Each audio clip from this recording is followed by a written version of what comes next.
स्वागत है। जैसे कि आईटीआई छात्र जिनको पता है इनका सीबीटी एग्ज़ाम अभी 18 अगस्त से 26 अगस्त तक होने जा रहे हैं, तो उसमें बहुत से छात्रों को ये दिक्कत आ रही है कि जो सीबीटी एग्ज़ाम का पैटर्न क्या होगा। तो निमी और एनसीवीटी ने एक नया पैटर्न बनाया है जिसके बारे में आपको हम यहाँ पर बताएंगे। तो अभी जो नया पैटर्न आने वाला है उसमें आपको अभी यहाँ पे मैं इलेक्ट्रीशियन जो है सेकेंड ईयर के सिलेबस के बारे में बता रहा हूँ कि कितने क्वेश्चंस कितने आएंगे। तो इसमें जो है आपका जो ट्रेड थ्योरी को जो होंगे वो 38 प्रश्न रहेंगे, वर्कशॉप कैलकुलेशन एंड साइंस के 6 प्रश्न रहेंगे, इंजीनियरिंग ड्राइंग के 6 प्रश्न रहेंगे और एम्प्लॉयमेंटी स्किल के 25 क्वेश्चन रहेंगे और टोटल जो क्वेश्चन रहेंगे वो 75 रहेंगे। तो इसी तरह से सीबीटी का पैटर्न डिसाइड किया गया है।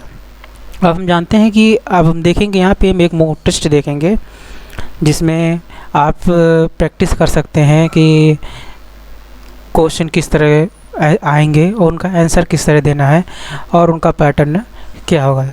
चलिए हम आगे चलते हैं।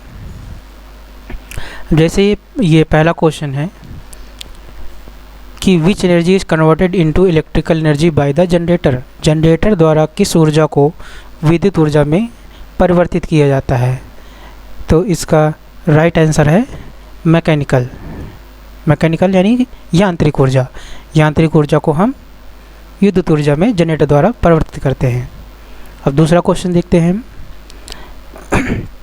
डीसी जनरेटर में प्रेरित ईएमएफ की दिशा ज्ञात करने के लिए किस नियम का उपयोग किया जाता है। तो डीसी मोटर में ईएमएफ की दिशा ज्ञात करने के लिए फ्लेमिंग के दाहिने हाथ के नियम या फ्लेमिंग राइट हैंड रूल का उपयोग किया जाता है। तीसरा क्वेश्चन देखते हैं।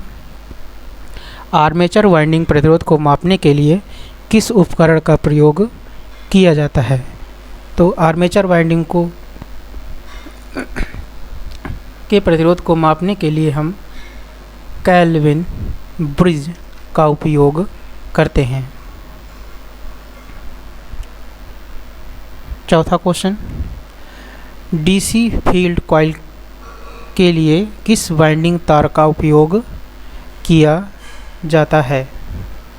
तो डीसी फील्ड वाइंडिंग कॉइल के लिए हम किसका उपयोग करते हैं। Super enamelled copper wire. Super enamelled copper wire का उपयोग हम करते हैं डीसी मशीन की कॉइल वाइंडिंग के लिए। अगला क्वेश्चन। डीसी मोटर में करंट की दिशा किस नियम से निर्धारित होती है। तो डीसी मोटर में जो करंट की दिशा का निर्धारण जो होता है वो फ्लेमिंग के लेफ्ट हैंड रूल यानी फ्लेमिंग के दाहिने हाथ के नियम के द्वारा निर्धारित किया जाता है। अब हम अगला क्वेश्चन देखते हैं। छठा क्वेश्चन। शॉर्ट और ओपन सर्किट के लिए आर्मेचर वाइंडिंग का परीक्षण करने के लिए किस उपकरण का उपयोग किया जाता है। तो यहाँ पे जो उपकरण है आपका बाहरी गाउलर यानी एक्सटर्नल गाउलर का उपयोग करके हम आर्मेचर वाइंडिंग की परीक्षण करते हैं।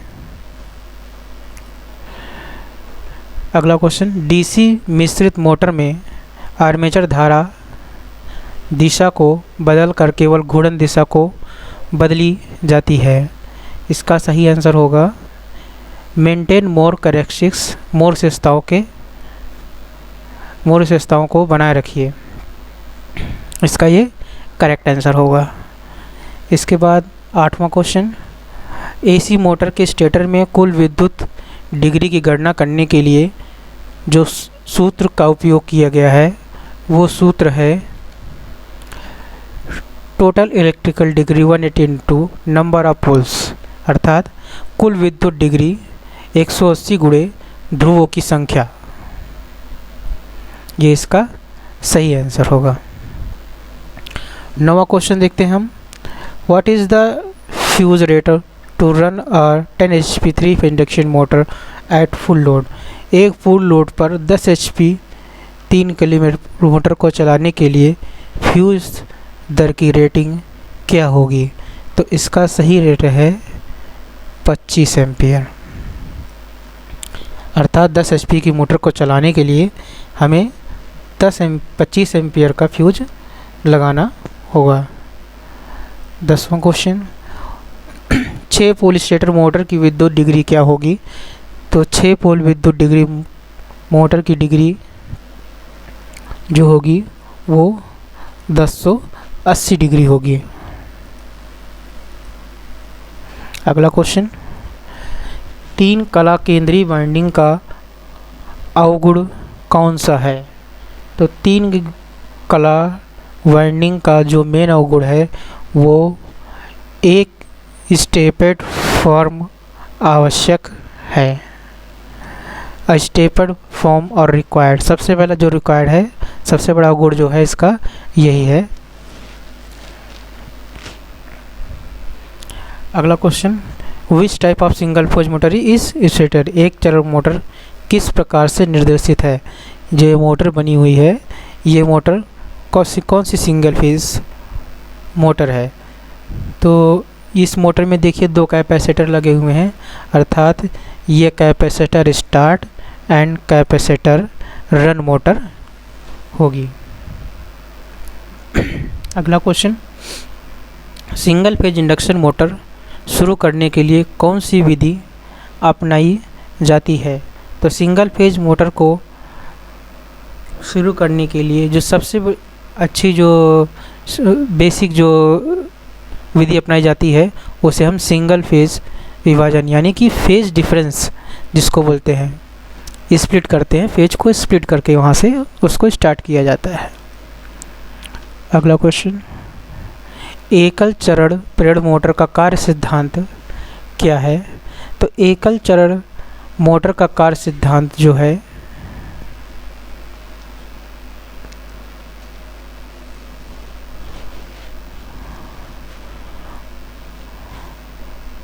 वो लेंज के नियमानुसार होता है।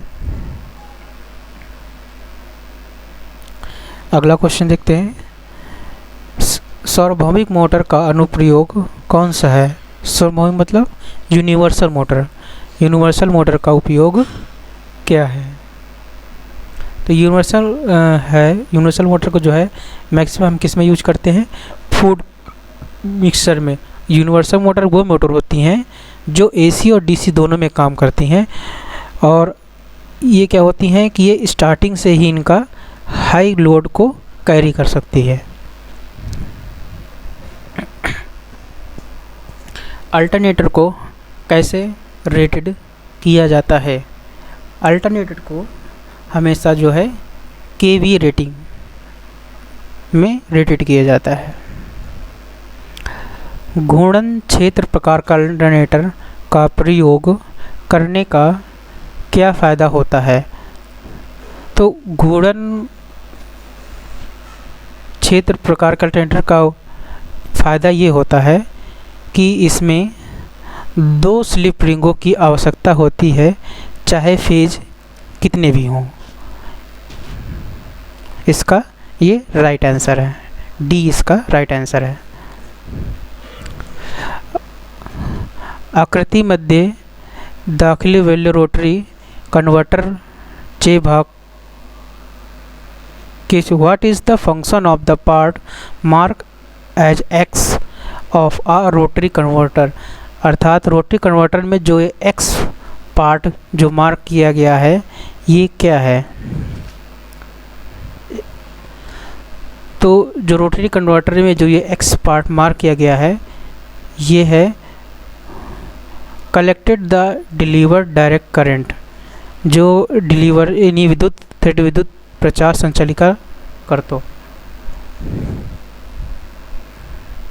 जो क्या करता है कि जो परिपथ में जो सप्लाई है उसको क्या डायरेक्शन डिलीवर करता है, किसको? कन्वर्टर को। 19वां क्वेश्चन, शुरू में एक तुल्यकालिक मोटर में डैम्पर वाइंडिंग का उद्देश्य क्या है? तो यहाँ पर डैम्पर वाइंडिंग का मुख्य उद्देश्य जो होता है, एक नियत गति बनाए रखने के लिए उच्च चुंबकीय क्षेत्र का निर्माण करने का काम यहाँ पर डैम्पिंग वाइंडिंग द्वारा किया जाता है। अगला क्वेश्चन, मोटर जनरेटर सेट का क्या लाभ है?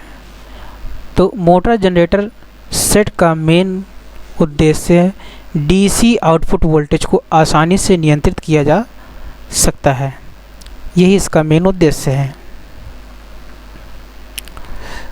जो एम्पलीफायर है बना हुआ है, ये एम्पलीफायर सर्किट बनी हुई है, तो ये कौन सी एम्पलीफायर सर्किट है?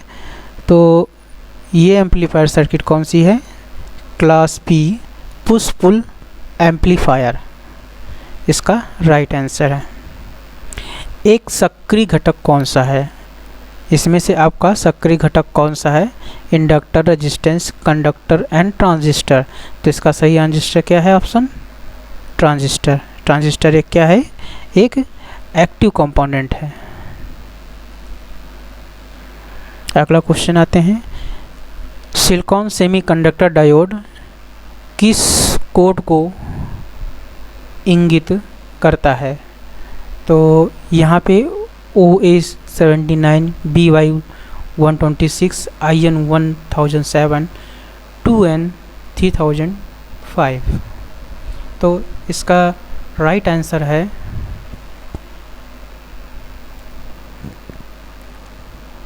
BY126 is the right answer। Control panel wiring में प्रयुक्त सामग्री का नाम क्या है? जो ये सामग्री बनी हुई है कंट्रोल वायरिंग में उपयोग की जाती है, इसका नाम क्या है? तो इसका नाम है, ये है केबल बांधने की स्ट्रिप, यानी केबल बांधने की पट्टी, जिसका उपयोग करके हम पैनल में जितने भी वायर्स होते हैं उनको बांधने का काम करते हैं। अगला क्वेश्चन, तारों को गुच्छा करने के लिए कौन से केबल बंधों का प्रयोग किया जाता है? वही सेम क्वेश्चन, जैसा कि जो तार के गुच्छे हैं उनको बांधने के लिए हम किसका उपयोग करेंगे? तो हम किसका उपयोग है? PVC टाई बंधक, यानी PVC का जो टाई है, पट्टी है, उसका उपयोग हम करेंगे। अगला, पैनल बोर्ड असेंबली में किस उपकरण से बचा जाता है? पैनल बोर्ड असेंबली में किस उपकरण से बचा जाता है? तो मेन जैसे सेंसर हो गया, इंडिकेशन लैंप हो गया, आइसोलेटिंग स्विच हो गया, पुश पुल स्विच हो गया। तो ये तीनों तो पैनल में आवश्यक होते हैं। इसमें क्या है कि सेंसर का उपयोग से बचा जाता है। अगर हम सेंसर लगा देंगे तो वो सेंसर बार बार डिटेक्ट करके डिस्टर्ब करेंगे या उसके कार्य में बाधा बन सकते हैं। इसलिए हम क्या करते हैं, पैनल बोर्ड की असेंबली में हम सेंसर का उपयोग नहीं करते हैं। इलेक्ट्रिक ड्राइव क्या है? इलेक्ट्रिक ड्राइव क्या है? तो इलेक्ट्रिक ड्राइव क्या है? मोटर को नियंत्रित करने के लिए एक विद्युत उपकरण, एक यांत्रिक विद्युत उपकरण है, जिसका उपयोग करके हम मोटर की ड्राइव को करते हैं। अगला क्वेश्चन, 28वां क्वेश्चन, डीसी ड्राइव में BPO का पूर्ण रूप क्या है? डीसी ड्राइव में BPO का पूर्ण रूप क्या है? तो इसका सही आंसर है basic operational panel. Basic, B से बेसिक, O से ऑपरेशनल और P से पैनल, जिसका सही आंसर है। ऑपरेशन के मोड के अनुसार किस ड्राइव को वर्गीकृत किया गया है? ऑपरेशन के मोड के आधार पर किस ड्राइव को वर्गीकृत किया गया है? तो इसका सही आंसर है कंटिन्यूस ड्यूटी ड्राइव। निरंतर ड्यूटी ड्राइव का उपयोग करके हम ऑपरेशन मोड के ड्राइव को वर्गीकृत कर सकते हैं। अगला क्वेश्चन, यदि ISI के अनुसार घोषित वोल्टेज 240 है तो न्यूनतम अनुमत एकल चरण कार्य वोल्टेज कितना होगा? तो इसका जो सही आंसर होगा, इसका सही आंसर है 228 वोल्ट। किस शब्द से तात्पर्य है कि किसी पदार्थ का द्रव्यमान इलेक्ट्रोलाइट के 1 कूलम्ब विद्युत मुक्त द्वारा मुक्त होता है? तो इस नियम को किसने दिया है? तो इस इलेक्ट्रोकेमिकल इक्विवेलेंट, जिसको बोलते हैं विद्युत रासायनिक तुल्यांक।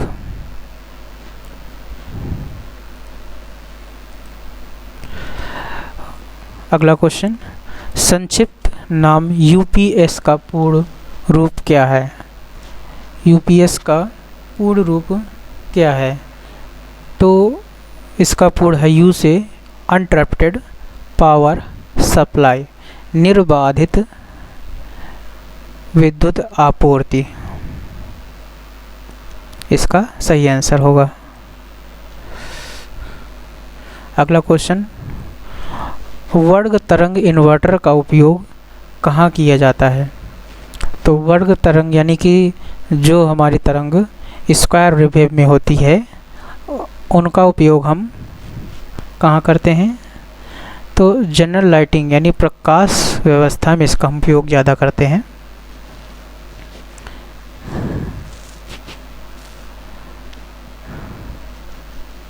और इसी में ही अगला क्वेश्चन, फोटोवोल्टेइक सेल बनाने के लिए प्रयुक्त सामग्री का क्या नाम है? फोटोवोल्टेइक सेल को बनाने के लिए जो सबसे अच्छी सामग्री उपयोग करी जाती है उसका नाम है सिलिकॉन। यानी सिलिकॉन का उपयोग करके ही हम फोटोवोल्टेइक सेल, जो हमारे सोलर पैनल जिससे बने होते हैं, उसका उपयोग हम यहाँ पे करते हैं। अगला क्वेश्चन, पारंपरिक बिजली उत्पादन कौन सा है? यानी कि कन्वेंशनल पावर जनरेशन निम्न में से कौन सा है? तो इसका राइट आंसर है कन्वेंशनल मतलब पारंपरिक, जिसको बोलते हैं हम थर्मल पावर जनरेशन, ऊष्मीय शक्ति उत्पादन। इसका राइट आंसर है। 36, IE नियमों के अनुसार मध्यम वोल्टेज घरेलू इंस्टॉलेशन में किन्हीं दो चालकों के बीच इंसुलेशन प्रतिरोध क्या होगा? दो घरेलू इंस्टॉलेशन में किन्हीं दो चालकों के बीच प्रतिरोध क्या होगा? तो इसका राइट आंसर होगा 1 मेगा ओम से अधिक। इसका जो राइट आंसर है वो 1 मेगा ओम से अधिक। OH लाइनों में उपयोग के लिए किए जाने वाले इंसुलेटर का नाम क्या है? तो इस इंसुलेटर का नाम है सेकेल इंसुलेटर। इस इंसुलेटर का उपयोग करके हम लाइन को सीधे ट्रांसफ़र करने के लिए या कर्व को लाइन को 90 डिग्री पे मोड़ने के लिए भी हम इसका उपयोग करते हैं। अगला क्वेश्चन, वाइंडिंग वायर गैप को बहुत पास रखने और पिन इंसुलेटर में बहुत टाइट होने का क्या कारण है? तो इसका जो मेन कारण है, स्पार्किंग से बचाने के लिए हम क्या करते हैं, वाइंडिंग वायर गैप को कम कर देते हैं तथा पिन इंसुलेटर में इसको अच्छे से टाइट कर देते हैं ताकि इसमें क्या हो कि स्पार्क ना हो। इसका राइट आंसर है ए। अगला क्वेश्चन, अब यहाँ पे हमारे जो है टेट थ्योरी के 38 क्वेश्चन पूरे हो गए हैं। अब यहाँ 39 से हम जो है अपना वर्कशॉप और कैलकुलेशन के 6 क्वेश्चन को करेंगे। जैसे पहला क्वेश्चन है इसमें, किसी गतिकारक वस्तु के विरुद्ध घर्षण बल की दिशा। तो घर्षण बल की दिशा किसके द्वारा की जाती है? तो वस्तु के सामने, वस्तु के इच्छुक, वस्तु के समांतर, वस्तु के लंबवत। तो घर्षण बल क्या होगा? तो घर्षण बल जो होता है हमेशा वस्तु के सामने लगता है, इस वजह इसका आंसर होगा क्या होगा? अपोजिट टू डायरेक्शन, वस्तु के सामने। इसका बी ऑप्शन राइट आंसर होगा। अब एक न्यूमेरिकल है, इसमें न्यूमेरिकल है 0.25 घर्षण गुणांक के साथ 20 kg वस्तु को ले जाने के लिए आवश्यक बल क्या होगा। तो इसका राइट आंसर होगा, क्या होगा, 4.8 kg इसका राइट आंसर होगा।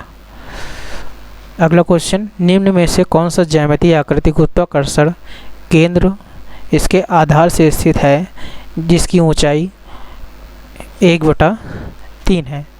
तो इसका क्या होता है, 1/3 हमेशा क्या होता है, त्रिभुज का होता है।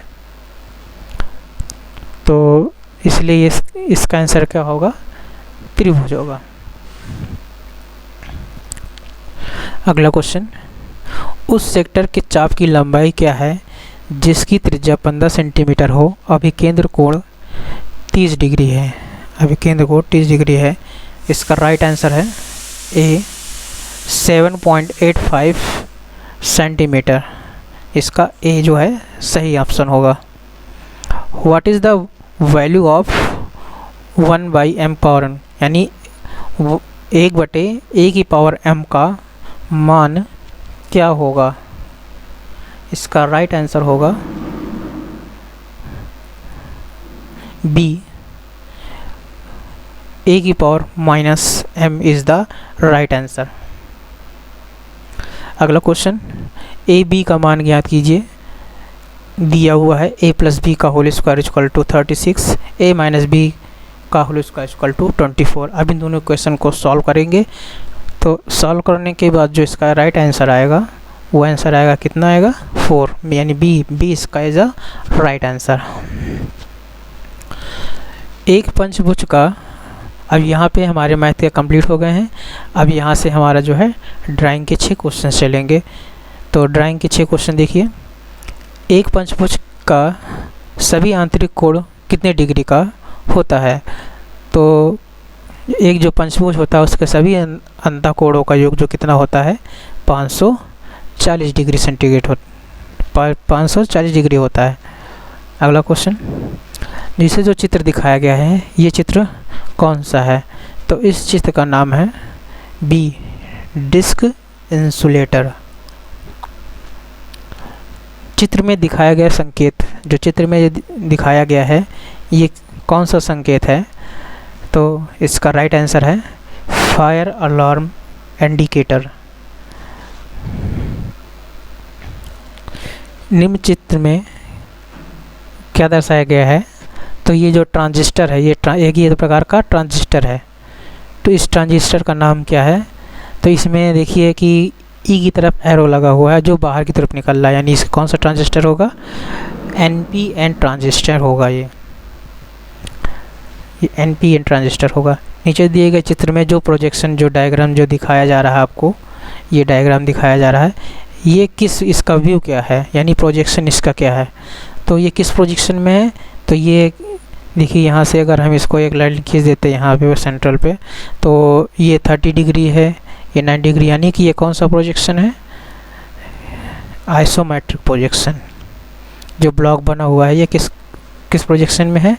तो ये आइसोमेट्रिक प्रोजेक्शन में है। अब अगला क्वेश्चन दिए गए आइसोमेट्रिक प्रोजेक्शन में एक टॉप व्यू। अब ये आपको प्रोजेक्शन दिया हुआ है, यानी एक ऑब्जेक्ट दिया हुआ है। इस ऑब्जेक्ट का हमें क्या बनाना है, हमें टॉप व्यू बताना है। इसका हमें क्या बताना है, टॉप व्यू क्या होगा। तो हमारे पास ऑप्शन A, B और C तीनों चीज़ें दी हुई हैं। एक टॉप है, फ्रंट है, साइड, तीनों चीज़ें दी हुई हैं। इसमें से हमें बताना है किसको, टॉप व्यू को। तो इसमें से आप टॉप व्यू क्या होगा आंसर है इसका, टॉप आंसर क्या होगा, A वाला। A जो इसका क्या होगा, ये इसका क्या होगा, टॉप व्यू होगा। B क्या होगा, इसका जो है फ्रंट व्यू होगा। B क्या होता है, इसका फ्रंट व्यू होगा। और C क्या होगा, इसका साइड व्यू होगा। तो इससे आप आसानी से उसको समझ सकते हैं। अब ड्राइंग के भी ख़त्म हो गए हैं। अब यहाँ से हमारा जो चलेगा वो एम्प्लॉयमेंट स्किल के जो हैं 25 क्वेश्चन चलेंगे, जिसमें आप शुरू करते हैं पहला क्वेश्चन से। एक सफल उद्यमी होने का एक महत्वपूर्ण पहलू क्या है। तो एक सफल उद्यमी होने के लिए जितना संभव हो उतने बाज़ारों में विस्तार करें, एक उद्यमी मानसिकता रखें, पैसा कमाना, समाज की सेवा। तो इसमें सबसे ज़्यादा जो महत्वपूर्ण है, एक सफल उद्यमी होने के लिए एक उद्यमी मानसिकता को रखने वाला भी होना चाहिए, और साथ में जितना संभव हो सके, ठीक है, वो उद्यमी सोच को रखने वाला होना चाहिए। जैसे अगला क्वेश्चन, एक प्रोटोटाइप क्या होता है? तो प्रोटोटाइप क्या होता है? किसी उत्पाद सेवा का एक पहला संस्करण, यानी कि अगर कोई चीज़ वस्तु बना रहे हैं तो जो उसका जो पहला संस्करण बनाएंगे, जो पहली चीज़ फर्स्ट प्रोडक्ट बनाएंगे, उसी को बोलेंगे कि उसको क्या? प्रोटोटाइप। अगला क्वेश्चन, यदि आप लोगों को अपने और अपने व्यवसाय के बारे में प्रशंसनीय जानकारी आसानी तरीके से देना चाहते हैं तो आप क्या करेंगे? उन्हें अपना व्यवसाय कार्ड, यानी अपना जो विजिटिंग कार्ड है वो दे देंगे, तो उनको आसानी से आपकी कंपनी, आपकी जो जानकारी है, जो आपका व्यवसाय है उसके बारे में जानकारी उनको आसानी से मिल जाएगी। अगला क्वेश्चन, अनीता ने अपने शिल्प व्यवसाय के लिए एक इंस्टाग्राम पेज शुरू किया, उसने मार्केटिंग रणनीति का इस्तेमाल किया।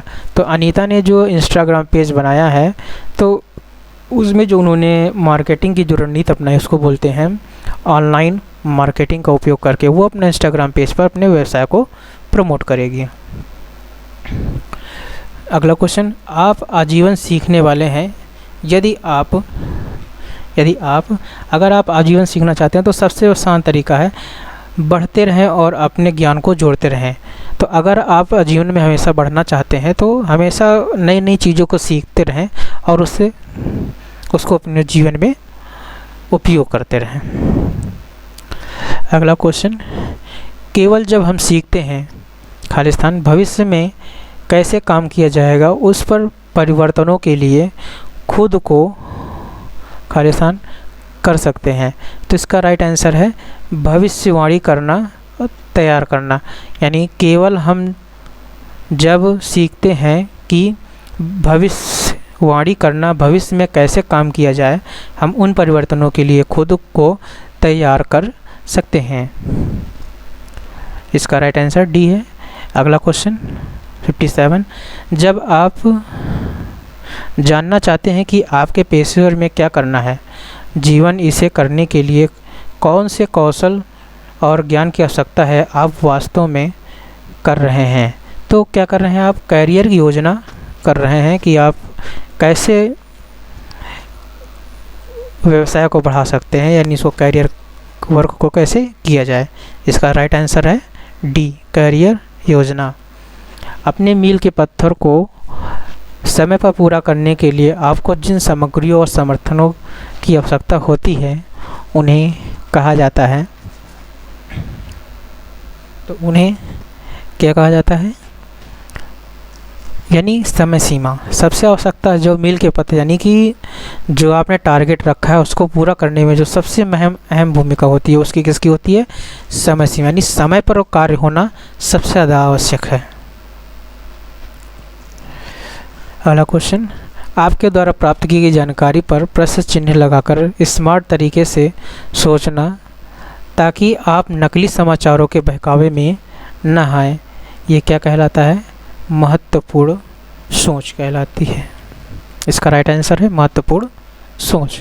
किसी व्यक्ति की कुछ करने की स्वाभाविक क्षमता और वह जितनी जल्दी कुछ सीख सकता है वह क्या कहलाता है?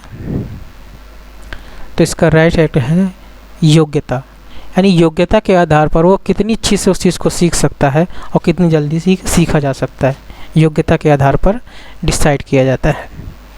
खाली समय में की जाने वाली गतिविधियां जैसे पढ़ना, बागवानी करना, ब्लॉग लिखना आदि क्या हैं? तो ये एक तरह से व्यवसाय से अलग होता है, तो इसलिए इसको बोलते हैं हॉबीज़, यानी शौक, इसको बोलते हैं शौक। इसका राइट आंसर क्या होगा? बी। शॉर्टकट कुंजियाँ कंट्रोल-C, कंट्रोल-V, कंट्रोल-S का अर्थ क्या है? तो कंट्रोल+C से कॉपी, कंट्रोल+V से वी यानी कि पेस्ट, कंट्रोल+S से सेव यानी कॉपी पेस्ट सेव। यानी इसका राइट आंसर क्या होगा? सी, कॉपी पेस्ट और सेव।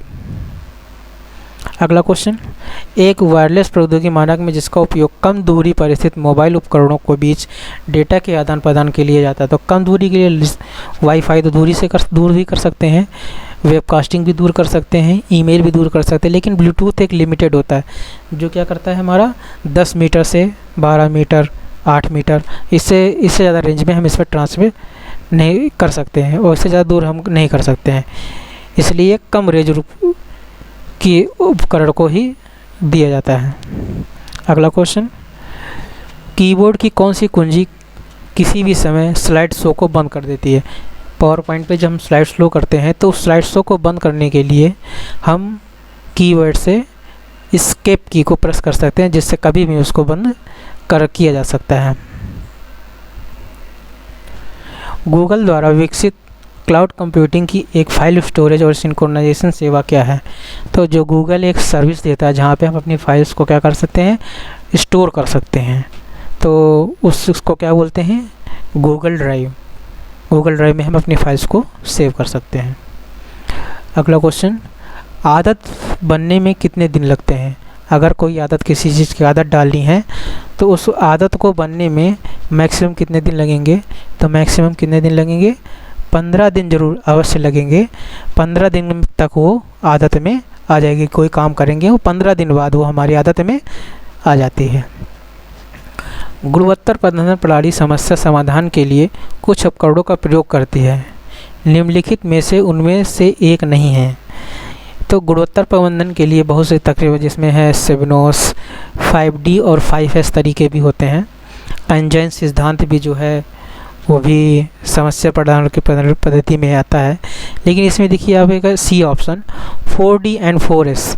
तो 4D एंड 4S जो ऐसा कोई तकनीक नहीं होती है, तो इसलिए इसका राइट आंसर क्या होगा? सी। अगला क्वेश्चन, जब हम परिस्थितियों में या विशेष रूप से दृढ़ता से महसूस करते हैं या प्रतिक्रिया करते हैं तो हम अपने क्या उपयोग करते हैं? तो हम अपने क्या करते हैं? अपनी भावनाओं का उपयोग करते हैं। इसका राइट आंसर ए। एक साक्षात्कार में सबसे अधिक बार पूछे जाने वाला प्रश्न क्या है? तो इसका सबसे आसान तरीका है मुझे अपने बारे में, सेल्फ इंट्रोड्यूस योर सेल्फ। ये सबसे पहला क्वेश्चन होता है किसी भी साक्षात्कार का। जब किसी व्यक्ति को जानकारी दी जाती है कि वह किसी लक्ष्य तक पहुंचने के प्रयास में कैसा कर रहा है तो उसे कहते हैं, यानी कि अगर कोई कार्य आप कर रहे हैं तो आपके करने के लिए आप क्या कहते हैं? फीडबैक जिसको बोलते हैं, यानी कि आपको क्या दिया जाता है? प्रतिक्रिया दी जाती है कि आप उस कार्य को कैसे कर रहे हैं, अच्छा कर रहे हैं या ख़राब कर रहे हैं, तो इसको बोलते हैं प्रतिक्रिया। इसलिए राइट आंसर इज सी। अगला क्वेश्चन, आपका असाइनमेंट आपकी कक्षा में अन्य लोगों की तरह नहीं है, तुम पढ़ाई क्यों नहीं कर रहे हो? इसका उदाहरण है, तो कक्षा में आपका असाइनमेंट जो है सब लोगों से अलग है, आप पढ़ाई नहीं कर रहे हैं, तो एक तरह से ये क्या है? नकारात्मक प्रक्रिया है। इसका राइट आंसर है सी। घर पर परिवार के सदस्यों के बीच बातचीत या कर्मचारियों के बीच आकस्मिक जो बातचीत होती है वो एक औपचारिक क्या होती है? एक औपचारिक बात होती है। इसका राइट आंसर ए। अगला क्वेश्चन, एक साक्षात्कार में भाग लेने के लिए एक महत्वपूर्ण दस्तावेज, यानी आप किसी भी इंटरव्यू में जाते हैं तो आपको जो सबसे पहला जो मुख्य दस्तावेज होता है जिसमें आपकी सारी डिटेल होती है उसको क्या कहते हैं? उसको बोलते हैं resume. Is right answer B. अगला क्वेश्चन, PPE यानी PPE का फुल फॉर्म क्या है? तो PPE का फुल फॉर्म क्या होता है? Personal protective equipment. Personal protective equipment. तो इसका राइट आंसर क्या होगा? बी। अगला क्वेश्चन, आखिरी क्वेश्चन, हाथों को काटने, जलने और हानिकारक तरल पदार्थों से बचाने के लिए हम किसका उपयोग करते हैं? तो हम किसका? दस्तानों का उपयोग करते हैं। अगर आपको वीडियो अच्छा लगा हो तो इस वीडियो को लाइक करें, सब्सक्राइब करें और अपने फ्रेंड्स को शेयर करें। यदि आपको इस वीडियो की जो पे बताया गया है, यहाँ जो क्वेश्चंस दिए गए हैं, इनकी PDF चाहिए तो PDF भी आपको डिस्क्रिप्शन में लिंक पे मिल जाएगी, वहाँ से डाउनलोड करके आप इसकी प्रैक्टिस कर सकते हैं। Thank you.